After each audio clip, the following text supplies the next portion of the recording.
ব্রাজিলের দলে থাকছে না রদ্রিগো এবং কার্লো আনচেলত্তি কবে দল ঘোষণা করবে এবং কখন করবে, সেই সাথে স্কোয়াড ঘোষণা লাইভ দেখবেন কিভাবে, এসব কিছু নিয়ে থাকছে বিস্তারিত ভিডিওতে। দেখুন, গতকাল শনিবার রাতের ম্যাচের আগে কোচ কার্লো আনচেলত্তি নিজের ব্যক্তিত্ব ও ক্লাবের ইতিহাস গড়া স্মৃতি মিলিয়ে মুখশ্রিত হাসির সঙ্গে অশ্রু লুকানোর বৃথা চেষ্টা করলেন।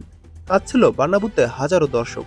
দীর্ঘদিনের শীর্ষ রিয়াল মাদ্রিদের প্রেসিডেন্ট ফ্লোরেন্তিনো পেরেজও কাঁদছিল।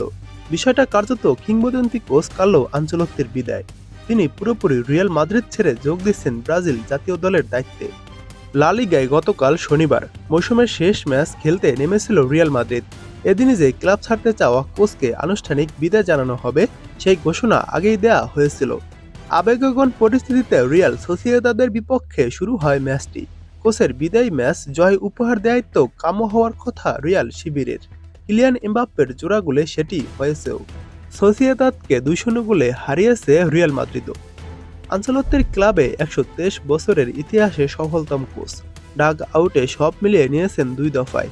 সব মিলিয়ে রিয়ালকে জিতিয়েছেন 15টি শিরোপা। বর্ণাঢ্য এই অধ্যায়ে রিয়ালের এই ইতালিয়ান কোচ জিতেছেন 3টি চ্যাম্পিয়ন্স লিগ, 2টি ক্লাব বিশ্বকাপ, 3টি ইউরোপিয়ান সুপার কাপ, 2টি লা লিগা, 2টি কোপা দেল রে, 2টি স্প্যানিশ সুপার কাপ এবং 1টি ইন্টার কন্টিনেন্টাল কাপ। আজই ব্রাজিলের উদ্দেশ্যে রওনা হবেন কার্লো আনচেলত্তি। এর মাঝে একটি কথা বলে নেই, সবাই দয়া করে শুনবেন।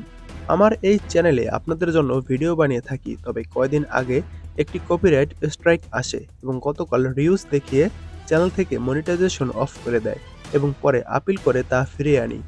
তবে জানি না আর কতদিন এই চ্যানেল চালাতে পারবো, তাই এখানে আমায় না পেলে টাইমস অন ফুটবল নামে একটি ইউটিউব চ্যানেল আছে, সেখানে পাবেন।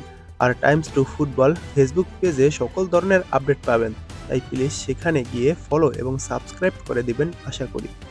এবার আসি ব্রাজিলের প্রসঙ্গে।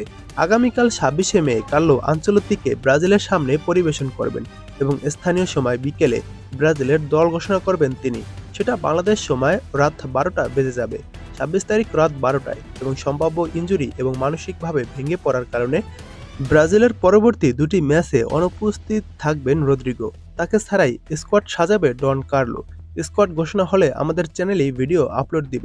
ব্রাজিলের স্কোয়াড ঘোষণার সঙ্গে সঙ্গেই ভিডিও বানিয়ে আপনাদেরকে আপলোড দিব এবং আপনারা চাইলে যখন স্কোয়াড ঘোষণা হবে তখন লাইভ দেখতে পারবেন।